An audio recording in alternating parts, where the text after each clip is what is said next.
রাজনীতির জটিল ও কুটিল সমীকরণে মুখের উচ্চারিত শব্দের চেয়ে অনেক সময় চোখের ইশারা, সামান্য অঙ্গভঙ্গি কিংবা বডি ল্যাঙ্গুয়েজ অনেক বেশি শক্তিশালী ও গভীর বার্তা বহন করে। রাজনীতির বিশাল দাবাবোর্ডে কে কার সাথে আগে দেখা করল, কার সাথে কতক্ষণ একান্তে কথা বলল, কার সাথে করমর্দন করল বা কার দিকে তাকিয়ে হাসল, এর ওপর ভিত্তি করেই মূলত নির্ধারিত হয় আগামী দিনের ক্ষমতার সমীকরণ এবং রাজনীতির মূল গতিপথ। ঠিক এই প্রেক্ষাপটেই বাংলাদেশের বর্তমান টালামাটাল রাজনীতিতে এক অভাবনীয়, অবিশ্বাস্য এবং নজিরবিহীন ঘটনার জন্ম হতে যাচ্ছে, যা আগামী দিনের ক্ষমতার পালাবদলের এক স্পষ্ট, জোরালো এবং সুদূরপ্রসারী ইঙ্গিত দিচ্ছে। বাংলাদেশের রাজনৈতিক ইতিহাসে এমন ঘটনা খুব কমই ঘটেছে যা প্রচলিত প্রথা বা রেওয়াজকে এভাবে বৃদ্ধাঙ্গুলি দেখিয়ে নতুন এক অধ্যায়ের সূচনা করতে পারে।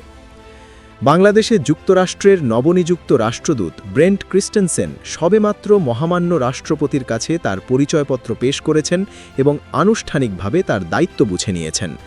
কূটনৈতিক নিয়ম, শিষ্টাচার বা প্রথা অনুযায়ী পরিচয়পত্র পেশ করার পর একজন নতুন রাষ্ট্রদূত সাধারণত প্রথমে সরকারি দলের প্রধান, এরপর সংসদে প্রধান বিরোধী দল এবং ক্রমান্বয়ে দেশের অন্যান্য বড় রাজনৈতিক দলগুলোর শীর্ষ নেতাদের সাথে সৌজন্য সাক্ষাৎ করেন। দীর্ঘদিন ধরে চলে আসা এটাই চিরাচরিত রীতি বা প্রথা যা সবাই মেনে চলেন। কিন্তু ঢাকার রাজনৈতিক আকাশ বাতাস এখন যে খবরে তোলপাড় বা অস্থির, তা হলো এক বিশাল ও অবিশ্বাস্য সংবাদ, যা শুনে অনেক অভিজ্ঞ রাজনৈতিক বিশ্লেষকও নড়ে চড়ে বসেছেন। আগামী ২৫ জানুয়ারি রোববার মার্কিন রাষ্ট্রদূত সময় দিয়েছেন জামায়াতে ইসলামের আমির ডাক্তার শফিকুর রহমানকে। এখানেই উঠে আসছে হাজারো প্রশ্ন এবং নানা জল্পনা কল্পনা। একজন মার্কিন রাষ্ট্রদূত কি তার পলিটিক্যাল মিটিংয়ের খাতা বা ডায়েরি খুলছেন জামায়াতকে দিয়েই? প্রথাগতভাবে রাষ্ট্রদূতরা যে সিকোয়েন্স বা ক্রম ধারা মেনটেন করেন বা মেনে চলেন, তা ভেঙে যদি জামায়াত আমিরের নাম তালিকার একেবারে শুরুতে থাকে, তবে এর মেসেজ বা বার্তাটি দিনের আলোর মতোই পরিষ্কার এবং দ্বিঅর্থহীন। আন্তর্জাতিক বিশ্লেষকরা মনে করছেন, আমেরিকা জামায়াতে ইসলামকে আগামী দিনের রুলিং পাওয়ার বা সম্ভাব্য শাসক হিসেবেই দেখছে এবং সেই অনুযায়ী তাদের রোডম্যাপ বা পরিকল্পনা সাজাচ্ছে। আজকের এই বিশেষ ও বিস্তারিত বিশ্লেষণে আমরা গভীরে গিয়ে দেখার চেষ্টা করব এই বৈঠকের টাইমিং, প্রোটোকল ব্রেকিং এবং এর পেছনের আসল রহস্য কী হতে পারে। কারণ ব্রেন্ট ক্রিস্টেনসেন কোনো সাধারণ বা গতবাধা কূটনৈতিক নন, তিনি একজন অত্যন্ত অভিজ্ঞ, দূরদর্শী এবং চতুর স্ট্র্যাটেজিস্ট হিসেবে বিশ্বজুড়ে পরিচিত।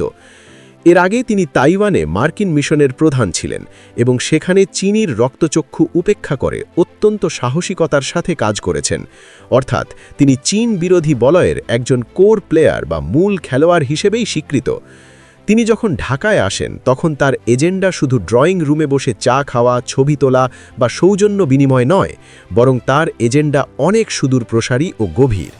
তার মূল এজেন্ডা হল দক্ষিণ এশিয়ায় চীনের প্রভাব কমানো এবং একটি স্থিতিশীল, শক্তিশালী ও দীর্ঘমেয়াদী সরকার নিশ্চিত করা, যা আমেরিকার স্বার্থের পরিপন্থী হবে না, বরং আমেরিকার কৌশলগত অংশীদার হতে পারবে। ক্রিস্টেনসেন খুব ভালোভাবেই জানেন বা হোমওয়ার্ক করে এসেছেন যে বাংলাদেশে বিগত ১৫ বছরে সেকুলারিজমের সাইনবোর্ডের আড়ালে যে রাজনৈতিক প্রজেক্ট চালানো হয়েছে তা চূড়ান্তভাবে ব্যর্থ হয়েছে এবং জনগণ সেটা ব্যাপকভাবে প্রত্যাখ্যান করেছে। তিনি এবং তার পলিসি মেকাররা দেখছেন বিএনপি নেতৃত্বাধীন সরকার হয়তো ক্ষমতায় আসার সম্ভাবনা রাখে, কিন্তু মাঠের আসল শৃঙ্খলা, সাংগঠনিক শক্তি এবং অ্যান্টি চায়না বা অ্যান্টি ফ্যাসিস্ট সেন্টিমেন্টের সবচেয়ে বড় ধারক ও বাহক হল জামায়াতে ইসলামী। তাই তিনি প্রথাগত প্রোটোকলকে সাইডলাইনে রেখে এবং তথাকথিত কূটনৈতিক শিষ্টাচারের তোয়াক্কা না করে সরাসরি ডিএলটি বা গ্রাউন্ড রিয়ালিটি চেক করতে মগবাজারমুখী হচ্ছেন। ২৫ তারিখের এই বৈঠকটি তাই কোনোভাবেই নিছক সৌজন্য সাক্ষাৎ নয়, বরং এটি মূলত একটি স্ক্রিনিং টেস্ট বা যাচাই বাছাই পর্ব, যেখানে আমেরিকা তার ভবিষ্যৎ মিত্রকে চিনে নিতে চাইছে। কূটনৈতিক রীতি অনুযায়ী জামায়াত অতীতে পশ্চিমা বিশ্বের কাছে ছিল থার্ড অপশন বা অনেক ক্ষেত্রে বিবেচনার বাইরে। পশ্চিমা কূটনৈতিকরা জামায়াতকে একসময় সচেতনভাবে এড়িয়ে চলতেন কিংবা দেখা করলেও তা করতেন অত্যন্ত গোপনে বা লোকচক্ষুর অন্তরালে, যাতে কোনো বিতর্ক সৃষ্টি না হয়। কিন্তু 2024-এর ছাত্র জনতার ঐতিহাসিক অভ্যুত্থান এবং 2026-এর আসন্ন নির্বাচনের ঠিক আগ মুহূর্তে জামায়াত এখন রাজনীতির ফ্রন্ট রো বা সামনের সারিতে চলে এসেছে, যা অস্বীকার করার কোনো উপায় নেই। ক্রিস্টেনসেন যদি 25 তারিখে জামায়াত আমিরের সাথে বৈঠক করেন, তবে তিনি বিশ্বকে এই বার্তাই দিচ্ছেন যে আমেরিকার কাছে জামায়াতের গ্রহণযোগ্যতা এখন বিএনপির সমান কিংবা কোনো ক্ষেত্রে তার চেয়েও বেশি। এর পেছনের কারণগুলো অত্যন্ত যৌক্তিক এবং বাস্তবসম্মত। বিএনপি এখনও তাদের অভ্যন্তরীণ কোন্দল, গ্রুপিং, 22 জন দ্বৈত নাগরিক প্রার্থীর আইনি ঝামেলা এবং তৃণমূলের বিদ্রোহ দমনে ব্যস্ত সময় পার করছে। অন্যদিকে জামায়াত সেখানে অত্যন্ত স্থিরভাবে পলিসি দিচ্ছে, ইশতেহার ঘোষণা করছে, রাষ্ট্র সংস্কারের আধুনিক রূপরেখা দিচ্ছে এবং অত্যন্ত সুশৃঙ্খলভাবে সারা দেশে তাদের মাঠ গোছাচ্ছে। আমেরিকা সবসময় গোছানো, সুশৃঙ্খল এবং প্রতিশ্রুতিশীল শক্তিকেই পছন্দ করে, কারণ তাদের সাথে কাজ করা সহজ এবং রিস্কমুক্ত। 25 জানুয়ারি যদি এই বৈঠক সফলভাবে সম্পন্ন হয়, তবে বুঝে নিতে হবে আমেরিকা 2026-এর নির্বাচনের ফলাফল এক প্রকার মেনেই নিয়েছে এবং তারা উইনিং হর্স বা বিজয়ী ঘোড়ার সাথেই সম্পর্ক গড়তে চাইছে। এখন প্রশ্ন হলো, আমেরিকা যখন মগবাজারে কড়া নাড়ছে, তখন ভারত কি হাত গুটিয়ে বসে থাকবে, নাকি তারাও এই খেলায় সক্রিয়ভাবে অংশ নেবে? চীন কি নীরব দর্শকের ভূমিকা পালন করবে? এর উত্তর হলো একদমই না। খবর আসছে ভারতীয় কূটনৈতিকরাও এখন গোপনে এবং প্রকাশ্যে জামায়াতের সাথে সম্পর্ক বাড়াতে মরিয়া হয়ে উঠেছেন। যে ভারত একসময় জামায়াতকে মূলাবাদী, পাকিস্তানপন্থী বা ভারত বিরোধী ট্যাগ দিয়ে দূরে ঠেলে দিত, তারাই আজ জামায়াতের সাথে ব্যাক চ্যানেল ডিপ্লোমেসি বা গোপন কূটনৈতিক তৎপরতা চালাচ্ছে। ভারতের এই হঠাৎ ইউটার্ন বা নীতি পরিবর্তনের কারণ কি তা বোঝা অত্যন্ত জরুরি, কারণ ভূ রাজনীতিতে কোনো স্থায়ী শত্রু বা স্থায়ী বন্ধু নেই, আছে কেবল স্থায়ী স্বার্থ। ভারত খুব ভালোভাবেই জানে এবং অনুধাবন করেছে যে বাংলাদেশে আওয়ামী লীগের রাজনীতির অধ্যায় আপাতত শেষ বা দীর্ঘদিনের জন্য স্তিমিত হয়ে গেছে। বিএনপি ক্ষমতায় এলে ভারতের সাথে সম্পর্ক কেমন হবে তা নিয়ে দিল্লির যথেষ্ট সন্দেহ, অবিশ্বাস এবং অস্বস্তি রয়েছে। কিন্তু জামায়াত গত কয়েক মাসে প্রমাণ করেছে তারা অত্যন্ত সুশৃঙ্খল এবং তারা কথা দিলে কথা রাখে, যা কূটনীতিতে খুবই গুরুত্বপূর্ণ একটি গুণ। ভারতের জন্য সবচেয়ে বড় উদ্দেশ্যের জায়গা হল তাদের 7 সিস্টার্স বা উত্তর পূর্বাঞ্চলীয় 7টি রাজ্য এবং বর্ডার সিকিউরিটি বা সীমান্ত নিরাপত্তা। ঢাকার মসনদে একটি শক্তিশালী সরকার ছাড়া ভারতের পক্ষে এই নিরাপত্তা নিশ্চিত করা অসম্ভব। ভারতের থিঙ্ক ট্যাঙ্ক বা নীতি নির্ধারকরা গভীর বিশ্লেষণ ও অ্যাসেসমেন্ট করে দেখেছেন আগামীতে জামায়াতই একমাত্র দল যারা বর্ডারে বা সীমান্তে 100% কন্ট্রোল রাখতে পারবে এবং চোরাকালান, মানব পাচার বা বিচ্ছিন্নতাবাদ দমনে কার্যকর ভূমিকা পালন করতে পারবে। তাই ভারত এখন জামায়াতকে ম্যানেজ করার পলিসিতে গেছে।